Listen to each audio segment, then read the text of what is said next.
RMC, le grand oral des grandes gueules. C'est un exemple pour les uns, un humaniste, un délinquant pour les autres. Il a été condamné par la justice. Cédric Héroux, agriculteur dans les Alpes-Maritimes, à Breil-sur-Roya, et dans le grand oral des GG. Bonjour. Bonjour. Cédric Héroux, vous qui avez été donc condamné pour avoir aidé des migrants dans le sud de la France, dans la vallée de la Roya, dans les Alpes-Maritimes, vous venez de recevoir la médaille de la ville de Grenoble par le maire écologiste Éric Piolle. C'est une reconnaissance ? C'est une reconnaissance des actions de notre association, ouais. Et ce qui est important, en fait, c'est que ce débat-là, ce défi-là, soit relevé aussi par des élus, parce que je pense que c'est le devoir d'un élu, en fait, de gérer des problématiques comme celle-là. Et c'est pas le rôle d'un citoyen ou d'un paysan de le faire. Donc c'est très bien que des élus nous rejoignent, ouais, bien sûr. Oui, alors ça a vraiment fortement agacé le préfet de l'Isère, qui l'a fait savoir et qui a dit: prenez l'illégalité ou cautionner des infractions pourtant condamnées par l'autorité judiciaire n'est pas une conduite anodine venant d'un maire, puisque le maire finalement est aussi une autorité. Est-ce que finalement vous n'êtes pas en train de mettre le maire de Grenoble dans de sales draps ? Il n'a pas besoin de moi, je pense, pour. Mais la conduite à tenir, en fait, il y a un moment où il y a le gouvernement et l'État ne font rien. En fait, il y a aucune gestion du flux migratoire. Et c'est bien je pense qu'il faut les bouger un peu là pour que les gens réagissent, en fait, et surtout que les élus réagissent. Ouais. On revient à l'origine. Pourquoi vous avez décidé un jour d'aider ces migrants ? En fait, c'est en 2015, l'État français décide de fermer la frontière. C'est pendant la COP 21. Donc nous, on a la frontière franco-italienne, la vallée de la Roya. La vallée de la Roya, en fait, elle est franco-italienne, le haut est française, et le bas, en descendant, est italienne. Et on se retrouvait en fait avec des militaires et des policiers bloquant en fait le passage de personnes. Et on a vu des personnes venues d'Afrique, des personnes noires bloquées à la frontière franco-italienne. Moi, j'ai pas réagi dès le départ. En fait, j'ai réagi en voyant des gamins et des gamines et des familles bloquées à Vintimille et en marchant sur les routes. Et ce que j'ai fait par réflexe, parce que je suis agriculteur, je livre tous les jeudis à Nice et je passe par Vintimille, donc par la ville italienne. Et en revenant tard le soir, je suis tombé sur une famille en marchant sur ces routes sinueuses des Alpes. Et mon réflexe a été de les emmener à la maison et ça a commencé comme ça en fait. Et j'ai été condamné justement pour ça, pour avoir transporté des personnes d'un pays étranger. Enfin pour nous, en fait, l'Italie, Vintimille, c'est pas étranger parce qu'on y passe tous les jours. C'est une frontière qui n'existe pas pour nous. Notre identité en fait, elle est franco-italienne. Et donc du coup, j'ai été condamné, poursuivi en fait pour avoir emmené des gens chez moi en fait. Alors depuis d'ailleurs, l'Assemblée nationale a voté l'assouplissement de ce délit de solidarité. C'est pas tout à fait ça, non. Ils ont rajouté le transport. Et en fait, c'est-à-dire le fait de les prendre en voiture et de les emmener. C'est ça. On avait le droit, en fait, sans qu'il y ait de contrepartie directe ou indirecte, d'informer juridiquement les personnes en situation irrégulière, de leur donner à manger, de les héberger, de les soigner. Ça, on avait le droit, mais le transport n'était pas marqué. Ça voulait pas dire que c'était interdit, mais c'était pas marqué. Donc il y avait un flou là-dessus sur le transport. Donc ils ont rajouté le transport, mais ils ont laissé en fait la contrepartie directe ou indirecte. Contrepartie directe, donc c'est une contrepartie financière, sexuelle, ou vous faites ce que vous voulez. Vous n'avez pas le droit d'héberger, par exemple, et de donner la nourriture à un migrant. Avec une contrepartie financière. Avec une contrepartie, parce que sinon vous êtes un passeur. Voilà, exactement. Et ils ont rajouté la contrepartie indirecte. Donc en fait, ils m'ont condamné là en cours d'appel d'Aix. Donc là, c'est en cassation, donc le procès n'est pas fini. J'ai encore un casier vierge pour l'instant. Et en fait, on m'a condamné parce qu'il y avait une contrepartie, d'après eux, indirecte, qui est le militantisme. Donc vous avez une contrepartie militante. Moi, ce qui m'a choqué là-dedans, dans cette décision, c'est qu'est-ce que c'est qu'un militant ? Un militant, en fait, c'est un citoyen qui s'implique dans une vie politique en bas de chez lui. Une vie politique citoyenne, en fait. Et qu'est-ce qu'il y a de plus choquant, en fait, dans une démocratie, qu'un citoyen s'implique dans une vie politique ? En fait, on a la justice, le gouvernement qui veut faire une loi pour les citoyens qui suivent, qui ne disent rien, qui ne sont pas acteurs dans une vie démocratique, et une loi et une application des lois pour des personnes en fait qui sont militantes. Mais est-ce que c'est le citoyen qui doit réguler la frontière ? Mais moi, je mets pas en doute une frontière en fait. C'est qu'à un moment, il faut savoir que la frontière a été mise en place pour de la lutte antiterroriste. Clairement, ils font pas de la lutte antiterroriste parce qu'il n'en aurait été aucun, et ils font du contrôle du flux migratoire, ce qui est interdit dans l'espace Schengen. Moi, je remets pas à défaut les frontières en elles-mêmes. Je mets à défaut en fait des frontières en fait dans l'espace Schengen qui arrêtent des personnes et qui n'arrêtent pas des camions en train de passer des marchandises qui mettent à défaut les petites et moyennes entreprises françaises, etc. Et là, on met le focus sur là où on voit la limite de votre démarche, c'est que c'est vraiment un acte politique. Autant, bien sûr. autant moi j'ai été le premier à dire ici qu'effectivement tout le monde peut faire de l'humanitaire, qu'on pouvait raconter ce qu'on veut. De toute façon, les gens qui sont ici, on n'en renverra aucun, parce qu'on le sait très bien, malgré tous les esbroufs que les politiques font, c'est comme ça que ça finira. Donc j'ai été le premier à dire, autant assimiler ceux qui sont là et terminer. Je veux dire, on les renverra pas. Mais par contre, le fait d'avoir une démarche où vous passez la frontière, même si pour vous elle n'existe pas, il y a une frontière, vous passez la frontière pour aller chercher des clandestins et les ramener en France. Quelque part, c'est vraiment une démarche politique, c'est plus une démarche humanitaire. C'est pas prendre quelqu'un au bord de la route et puis le ramener à la maison. C'est aller chercher des gens. Non, pas du tout. Donc c'est vraiment une démarche politique, ça n'a plus rien à voir. Et donc si je suis votre raisonnement, ça veut dire que si on pousse le truc à l'excès, tant qu'on réglera pas le problème de tous les conflits qu'il y a dans ces pays-là, ça veut dire que dans quelques années, on va se retrouver toute la population mondiale à vivre sur 20% du territoire, du globe, et on laissera donc, ça veut dire à tous ces gens comme Daesh et compagnie, toutes les richesses d'autres pays, parce qu'il n'y aura plus personne dessus. Donc je trouve que ce raisonnement, il ne tient pas debout, quoi. Ça peut, effectivement, à court terme, on peut accepter tout ce qu'on veut, mais dire si on réfléchit un peu... Si on pousse cette logique jusqu'au bout... c'est pas un raisonnement qui tient debout. Le continent africain, c'est pas c'est pas la solution. Justement, on peut pousser la logique jusqu'au bout, il n'y a aucun problème là-dessus. Donc je vais pas en Italie chercher des gens, je passe en Italie parce que la Valle de la Roya, c'est chez moi. La Valle de la Roya, elle est franco-italienne, j'y peux rien, c'est notre identité. Monsieur Sarkozy avait lancé un débat sur l'identité nationale, comme s'il n'y en avait qu'une seule. Moi, mon identité, elle est franco-italienne. Voilà. L'Europe, on l'a construite, pourquoi? Je veux dire, il y a des questions. Il y a un moment, si un gamin de 12 ans et une famille avec des nouveau-nés sont en situation irrégulière et on doit les laisser en train de marcher sur le bord des routes, enfin, vous connaissez les Alpes. Enfin, oui, pour y être allé, pas comme vous. Il y a un moment, donc, de juger mes actions. Entreprise, votre histoire. C'est-à-dire que maintenant, comme vous êtes très médiatisé, vous êtes dans un combat idéologique qui vous le revendiquez. Je suis médiatisé. En fait, on médiatise en 5 secondes des actions qui ont duré depuis plus de 2 ans. Donc c'est un peu simpliste. Chez vous avez dans la tête des gens de migrants. Excusez-moi, juste dans la tête des gens, en fait, Cédric Héroux fait des allers-retours entre la France et l'Italie pour faire passer des personnes en situation irrégulière. Mais c'est pas ça la réalité. La réalité, c'est que chez moi il y avait des gamins, quoi. Donc les personnes que j'ai fait passer, c'est des gamins et des familles et des femmes. Au début, vous voyez ces gamins, vous dites c'est pas possible. Et puis après, maintenant, vous dites je vais continuer à les prendre, je vais les chercher. Et je les installe chez moi dans un camp de migrants, finalement, c'est complètement faux, individuel, citoyen. Non, mais c'est faux. En fait, je fais plus le passage à la frontière depuis septembre 2016. En fait, maintenant, les personnes, je suis juste à la frontière, à 3 km. Elles viennent vous voir. Les personnes arrivent chez moi par elles-mêmes. Parce qu'on sait qu'on peut aller chez vous, en fait, maintenant. Voilà, c'est ça. Et en fait, qu'est-ce qu'on fait? En fait, le contrôle de la frontière a été remis en place, d'accord? Et donc, les personnes arrivent chez moi, ce qu'elles veulent faire, c'est montrer patte blanche pour faire une demande d'asile, d'accord? Donc, en fait, on prend les noms des personnes, on envoie ça à la gendarmerie, et la gendarmerie se met en relation avec la préfecture, et dit, voilà, vous pouvez y aller et passer ces différents barrages policiers. C'est ça qui se passe. C'est qu'un contrôle de la frontière, on le fait comment? Après, je suis d'accord qu'il faut faire attention à qui on fait rentrer dans le pays. Donc vous êtes devenu un peu un appel d'air, en fait. Vous avez créé un appel d'air. Les gens viennent, ils savent qu'en venant chez vous, ils seront pris en charge. C'est le seul endroit, en fait, où les gens peuvent se déclarer une fois passé la frontière. En fait, les conséquences directes des actions préfectorales et étatiques, en fait, c'est de fermer la frontière. Donc, qu'est-ce qu'ils font les gens? Je vous assure, tout le monde passe. C'est pas compliqué. Tout le monde passe. Et en fait, les gens se cachent et se mettent en situation irrégulière pour pouvoir passer de toute manière.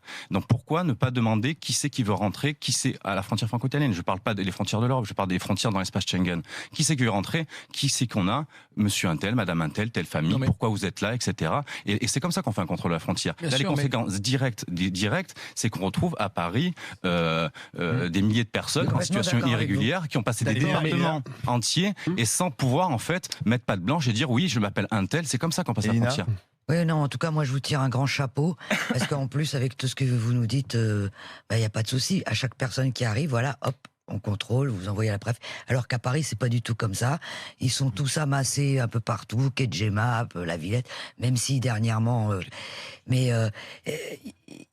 c'est beaucoup plus rapide, comme vous faites vous, que ce qui se passe à Paris. Donc en fait, il faudra la méthode Héroux à Paris, voilà. Ça éviterait peut-être tous ces campements. Mais la méthode Héroux, c'est la méthode légale. Enfin, j'ai fait des erreurs en 2016, je suis d'accord. Hein, en 2016, vous avez fait des erreurs? Oui, du passage de frontière sans réfléchir. Vous le reconnaissez? Oui, il y a un moment, c'est illégal. Ce que j'aurais dû faire, c'est peut-être appeler... Quand il y a des gamins en danger, en fait, le réflexe, c'est de les prendre. On sait que c'est interdit, mais il y a les gamines qui sont là. Ma mère, elle a été assistante maternelle pendant plus de 30 ans. Et moi, j'ai vécu avec des gamins que ma mère, c'était son boulot, en fait, dans la protection de l'enfance. Et je suis sensibilisé à ça. Moi, quand je vois un gamin sur le bord de la route, une famille, etc., j'y arrive pas. Après, la notion de situation irrégulière ou régulière, est-ce que ça m'importe? Pourquoi, en fait, la Roya devrait être otage, en fait, d'une gestion à Paris, de dire, ouais, tiens, on va fermer la frontière, on va sacrifier la Roya, on va mettre un demi-millier de forces armées, et on va courir après des petits noirs dans la montagne, et on va demander aux citoyens de fermer leur gueule, quoi, clairement, et de rien dire. En fait, ce qui a dérangé la justice et l'État, c'est pas le fait que j'ai des personnes noires venues d'Afrique, hein. C'est le fait, en fait, que je dénonce, en fait, des irrégularités de la part du préfet des Alpes-Maritimes. Le préfet a été condamné pour la reconduction illégale, donc il a fait lui aussi du passage de frontière, mais dans l'autre sens, avec des gamins qui n'étaient pas consentants, ils allaient dégager en Italie, sans se soucier de ce qui arrivait avec des enfants. On parle d'enfants, quoi, quand même. Cédric Héroux. C'est assez grave. Au niveau de la gestion du préfet, moi, je trouve qu'elle est scandaleuse et elle est dangereuse. Vous restez avec nous, celui du Grand Oral DGG, parce que du coup, on a vu arriver aussi dans les montagnes les identitaires aussi, qui avaient loué des hélicoptères, qui se sont posés aussi à la frontière, au milieu de la neige, pour dire on est chez nous, et là, il y a une frontière, il ne faut pas passer. Ouais. Certains disent qu'on a eu beaucoup plus de mansuétude à l'égard vis-à-vis de ces identitaires que vis-à-vis de vous, tout de suite dans les Grandes Gueules.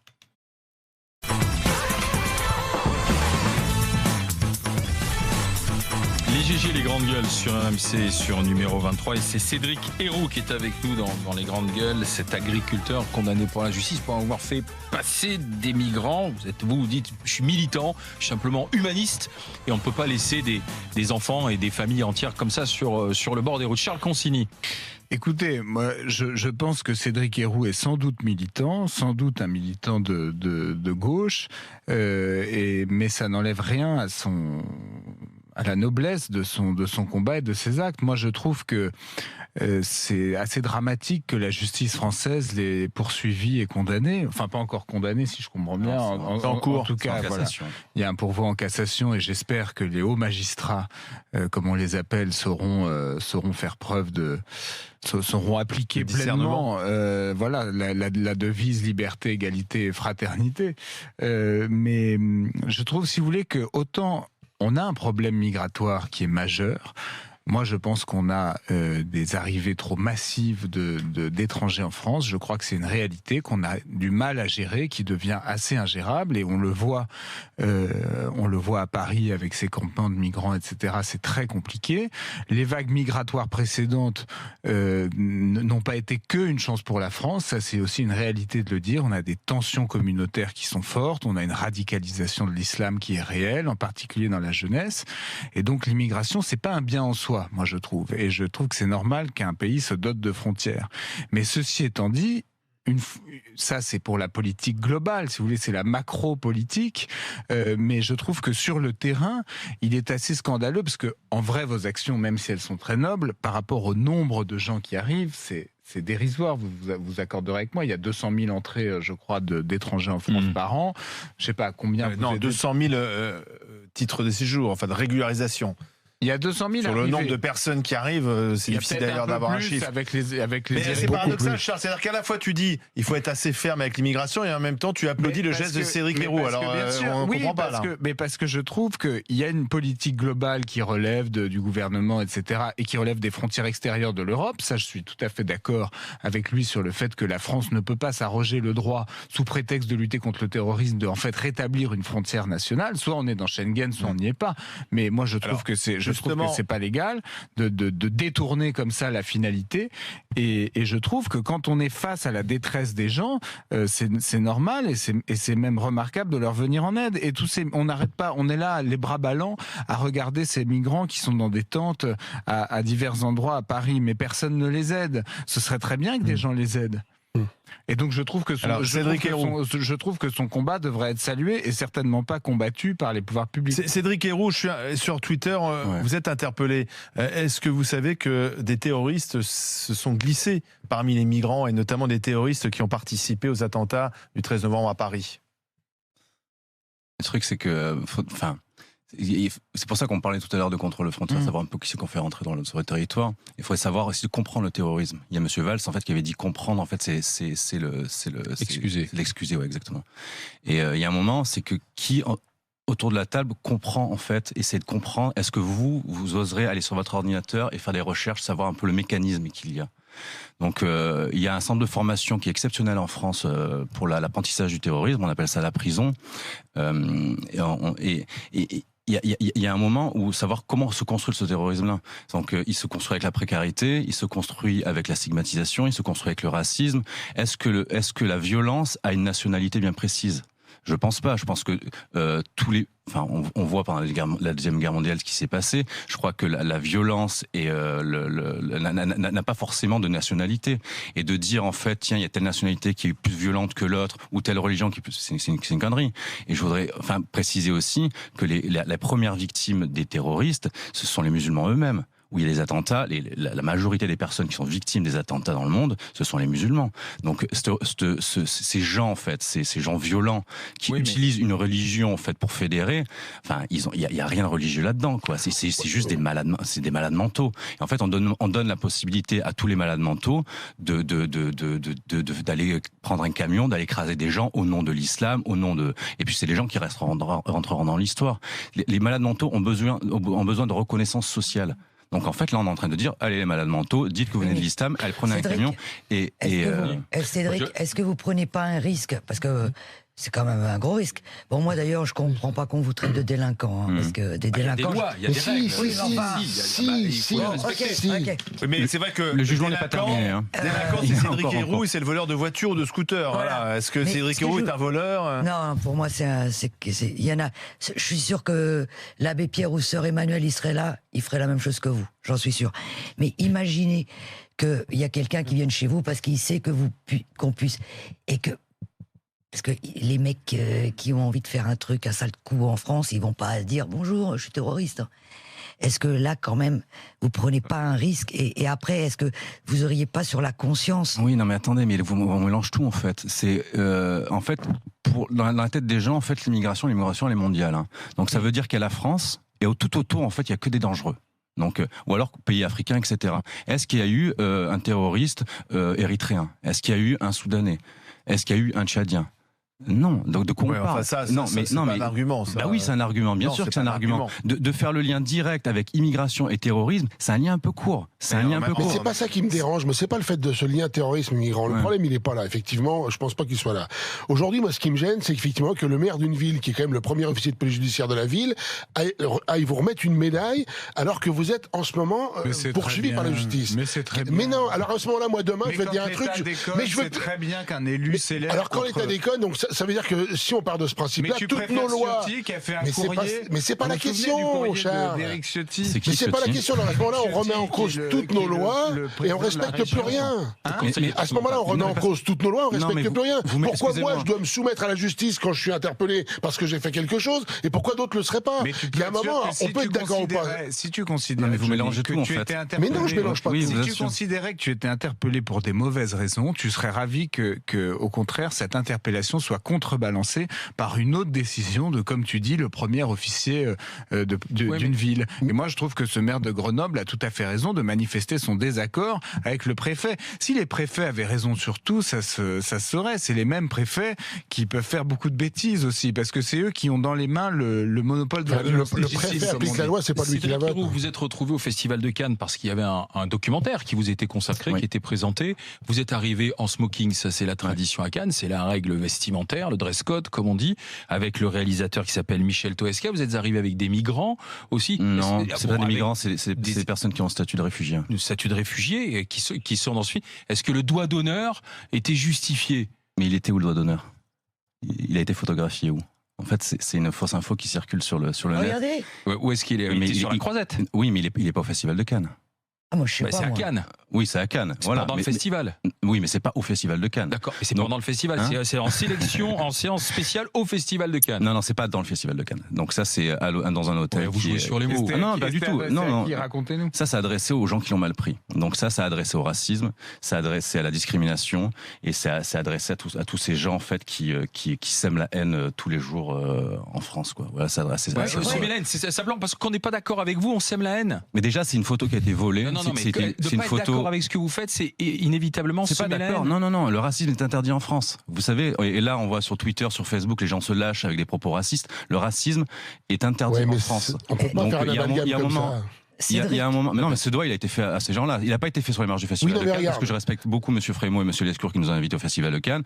Donc il y a un protocole à suivre. Moi, le protocole, je le suis. Après, ce que je fais en dehors du Festival de Cannes, ça me regarde. Après, s'il y a une photo volée, etc. Cédric, Après, tu dis que c'est une photo volée. Excuse-moi là. Vous avez l'air de bien poser. Hein. Oui, mais c'est une photo que nous on a faite. Et juste en faisant ça, c'était sûr qu'elle allait aller dans les journaux. Mais Hein. après, c'est pas grave, tant mieux. Je veux dire, il y en a qui font le salut naziste à chaque personne. Quand on entend Monsieur Ciotti dire des propos vraiment à la limite des pâquerettes en insultant les pâquerettes, excusez-moi, mais là, ça choque personne. Là, on sort un majeur, ça devient grave, ça devient. Mais vous lisez un peu ce qui se passe sur Facebook et sur Twitter, ce que disent les gens, Non, ça, la violence, la violence qu'il y a dans les propos sur les commentaires.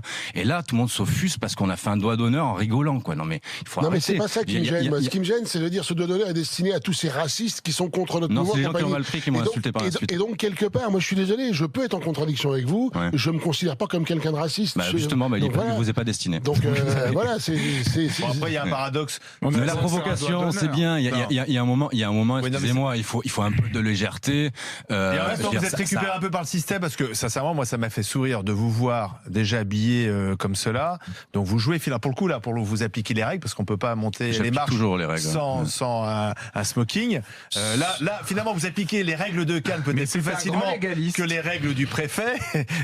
Donc ça, mais ça les règles du préfet sont illégales. Hein. C'est pour ça que je les applique pas. Et que puis, lui au non plus Festival de Cannes, c'est quand même le temple du bling bling, de l'argent, etc. Et qui semble se donner une bonne conscience en vous recevant. Mais qu'est-ce qu'ils font pour les migrants à Cannes? Mais le Festival de Cannes, c'est un salon du film. Donc ils sont là, ils vendent du film. Après, c'est pas la faute du Festival de Cannes si les films se politisent. C'est qu'il y a un problème politique mondial en ce moment. Donc en fait, les cinéastes se politisent parce que clairement, voilà, c'est comme ça, c'est une mouvance de politisation. Après, le Festival de Cannes, il prend un film s'il est bon ou s'il est pas bon. On a une mention à l'œil d'or. Donc le film, il a plu. Là, il est en tournée en avant-première en ce moment. Donc c'est un salon, c'est un endroit. C'est pas un endroit. Bien sûr, il y a du bling bling, etc. Machin. Mais nous, on y était allés pour bosser, pour vendre un film, et surtout pour faire passer au-delà des frontières, de savoir ce qui se passe sur la Côte d'Azur. Parce qu'on voit Cannes avec tous ces exilés fiscaux, tous ces strass et ces paillettes. À côté de Cannes, à 40 km, clairement, il y a des chasses aux noirs, il y a des militaires qui courent après des noirs africains. Il faut montrer la réalité de la Côte d'Azur aussi, quoi. Mais la chasse, vous dites c'est la chasse aux noirs. Non, il y a une migration légale, il y a des illégaux, et on fait appliquer la loi. Vous parlez de chasse. Non, le mot rafle va bientôt arriver. Parce non, qu'à Calais, c'était de la chasse aux noirs aussi. Juste qu'il y avait une chasse aux noirs. Mais non, mais venez chez moi, je vous invite. Venez, il y a pas de problème. Je suis de Nice, je connais Bray-sur-Roya, je connais les Alpes-Maritimes, je connais Vintimille. De voir un peu ce qui se passe au point de vue du politique, de voir clairement, il y a des militaires, il y a une police qui court après des noirs, et c'est une réalité. Mais à Calais, c'était le cas aussi. Pardon? À Calais, avec la jungle de Calais, c'était le cas aussi. Oui, mais c'est pas pourtant que c'est normal. J'appelle pas ça une chasse aux noirs, j'appelle juste ça des gens qui sont là pour faire respecter l'ordre et qui courent après des gens qui sont en situation irrégulière, qui ne devraient pas être là. Mais tu vois bien qu'on fait des choses absurdes. Non, mais c'est trop dangereux, chasse aux noirs, c'est l'apartheid. Oui, mais tu vois, vous employez des mots qui n'ont rien à voir avec les. Ça me dérange, moi, ça. À Calais, on a vu quand même beaucoup d'images très choquantes. À Calais, on a vu beaucoup d'images très choquantes. Ces histoires de couvertures qui sont retirées, ça a été une réalité. Ces histoires de distribution de nourriture qui doivent pas durer plus d'une heure, et au bout d'une heure, ils arrêtent, même quand il y a encore des gens, y compris des enfants, qui ont eu ni eau ni nourriture. Et c'est évidemment les associations qui de dire que les policiers chassent ces noirs. On peut pas laisser faire ça. Bah oui, on peut le dire. On peut le dire. On peut dire que les policiers chassent ces noirs en France. Non, pas en France. En tout cas, à la frontière, il y a une directive. Il y a une directive de la part de l'État à Monsieur le Préfet. Monsieur le Préfet demande aux policiers d'appliquer cette directive, qui est clairement de faire du contrôle aux faciès. Et c'est une réalité, malgré que ça soit interdit. Il y a des directives étatiques à Monsieur le Préfet pour demander aux policiers. Je dis pas que c'est la faute des policiers. Ils ont des directives. Vous êtes en train de dire que le préfet des Alpes-Maritimes organise en fait un contrôle aux faciès. Oui, exactement. Oui. Ouais. Et sur quoi vous reposez sur des réalités. Il suffit de monter dans un train. Il suffit de pourquoi les migrants c'est quoi, les migrants, ils sont soudanais, érythréens. Voilà, les migrants sont dans un noirs. train, on reconnaît ceux qui sont migrants, même la manière dont ils sont habillés. On fait un contrôle, on le voit. Moi, je vais souvent voir les migrants la Côte d'Azur parce qu'ils sont noirs. Mais le problème, c'est que quand il y a un noir qui habite et qui est français, qui habite à la frontière, il le vit comment, lui, de se faire contrôler? Et ben justement, comment il le vit de se faire contrôler entre 5 et 10 fois par jour? Il est contrôlé 5 ou 10 fois par jour à la frontière. Mais bien sûr. Mais bien sûr. Moi, si je prends ma voiture et que j'ai un noir dans la... Mais j'ai pas. C'est vous qui le dites. Non, Moi, je le dis pas. Je vous dis juste qu'il y a des directives étatiques qui font du contrôle aux faciès dans la 5e puissance mondiale, la 6e puissance mondiale, la France à la frontière franco-italienne. Et c'est une réalité. Il y a un moment, il y a une lutte contre la migration. En fait, il y a des frontières qui sont là pour lutter contre le terrorisme et c'est détourné pour faire de la lutte contre l'immigration. Et puis, il y a les directives, c'est contrôle aux faciès. Vous êtes toujours agriculteur, Cédric Héroux, oui. Ouais. C'est votre métier de tous les jours. C'est mon métier depuis 2006 et j'y travaille depuis 2002, en olivier et poule pondeuse. D'accord, et poule pondeuse. Parce que quand on entend sur vous, qu'on parle de vous dans les Alpes-Maritimes, on dit tu parles agriculteur, rien du tout, ça fait longtemps qu'il vend plus rien, il fait pousser de l'herbe, il fait pousser du shit, Cédric Héroux, et voilà ce qu'il fait aujourd'hui. C'est vrai ou c'est pas vrai? Mais bien sûr que c'est vrai. Non, avec tous les politiques qui sont autour de chez moi, je me permettrai pas de... Non, j'ai un métier depuis 2006. J'ai choisi un mode de vie qui est assez alternatif, qui est un peu loin de la consommation. Et j'ai décidé, au lieu de travailler 14 heures par jour, d'avoir du temps pour moi. Et c'est ce qui me donne le pouvoir de lutter, en fait. Donc, j'ai pas de crédit, j'ai pas de loyer, j'ai une voiture pourrie qui a 25 ans. Ça me convient bien, soit on l'a réparée, mais voilà. J'ai choisi une vie alternative. Et c'est ce qui me permet de lutter, en fait. C'est grâce à ça que je peux lutter. Voilà. Donc, dans les jours, dans les semaines à venir, des migrants continueront de passer par chez Cédric. Tous les jours, il y a des personnes en migration qui arrivent chez moi et qui veulent faire une demande d'asile. Vous savez, tout à l'heure, vous disiez on peut pas faire entrer tout le monde, mais la demande d'asile à la frontière, c'est une possibilité, en fait. Et en fait, ils ont le droit de faire une demande d'asile à la frontière. Normalement, ça devrait se passer comme ça. Mais en fait, il y a un obstacle à la demande d'asile à la frontière. Monsieur le préfet s'est fait condamner il y a 2 semaines encore pour je sais pas combien de fois, parce qu'en fait, il a refusé de faire une demande d'asile à la frontière à une personne. Et donc, en fait, le blocage qu'il y a à Vintimille, c'est du fait, en fait, que le préfet refuse, en fait, d'enregistrer les demandes d'asile à la frontière. Après, enregistrer des demandes d'asile, ça veut pas dire welcome, venez tous. Vous savez que 96% de la migration africaine reste en Afrique. C'est une réalité. C'est une minorité qui arrive en France. Et surtout que la migration, en fait, c'est un défi qui est mondial. C'est pas un problème franco-français, en fait. Vous voyez, comme vous disiez tout à l'heure, il faut anticiper et voir chez eux, une immigration choisie. Juste au point de vue politique mondial, je veux dire, il y a des conséquences sur la politique mondiale qui font qu'on a des arrivées de migrants. D'accord. Mais après, clairement, il y a un problème. C'est comme ça. Enfin, je veux dire, mais Cédric Héroux, il faut bien le gérer pour pas qu'il y ait des problèmes dans 10 ans et dans 15 ans. Cédric Héroux, justement, est-ce que vous êtes pour une immigration choisie? Est-ce que vous pensez que la France doit choisir ses migrants avec des quotas? Choisir, comme faire Monsieur Macron, leur faire le test du balcon, la montée du balcon. Moi, je pense qu'il faut éviter, en fait, parce que souvent, il y a la notion de frontière. Vous savez, à l'extérieur de l'Europe, on dit souvent Cédric Héroux et pour l'ouverture des frontières et tout. Franchement, honnêtement, j'ai pas la réponse là-dessus. Je vous le dis, j'ai pas du tout la réponse là-dessus. Je me pose beaucoup de questions. Est-ce que, moi, il y a des gamins, par exemple, du Sénégal, qui m'écrivent via Facebook, ouais, Cédric, je veux venir en France et tout. Je fais tout pour leur en dissuader, en fait. Si le gamin ne risque rien, je vais pas lui dire, viens ici, viens traverser le désert, va en Libye, te faire violer, te faire torturer, traverse la Méditerranée, tu risques de mourir, c'est pas grave, pour revenir ici et puis être champion du monde de foot. Il y a un moment, je la tête sur les épaules, quoi. Mais en attendant, moi, les gens qui viennent chez moi, j'y peux rien. C'est des Soudanais, c'est des Érythréens, c'est des gens qui ont une possibilité de faire une demande d'asile. Vous savez, après la demande d'asile, on dit souvent, par exemple, ouais, cette personne-là, elle est marocaine, elle peut pas te faire demande d'asile. Forcément, c'est un migrant économique. Mais qu'est-ce qu'on en sait? Il y a un moment, c'est le travail de l'OFPRA, d'accord, de savoir si c'est un demandeur d'asile ou si c'est, parce que, admettons qu'il y a un Marocain qui soit dissident politique et qui soit homosexuel. On le ramène au Maroc, il se fait buter, le mec, quoi. Il y a un moment, est-ce que la France peut être responsable de ramener quelqu'un dans son pays qui se fasse tuer? Non, mais le droit d'asile, c'est très encadré.